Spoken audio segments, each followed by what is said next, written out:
ഒരു മധുരക്കിനാവിൻ ലഹരിയിലെങ്ങോ കുടമുല്ലപ്പൂ വിരിഞ്ഞു.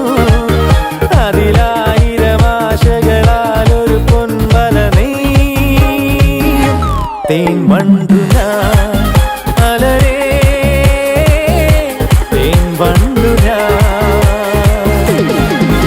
ഒരു മധുരക്കിനാവിൻ ലഹരിയിലെങ്ങോ കുടമുല്ലപ്പൂ വിരിഞ്ഞു. അതിൽ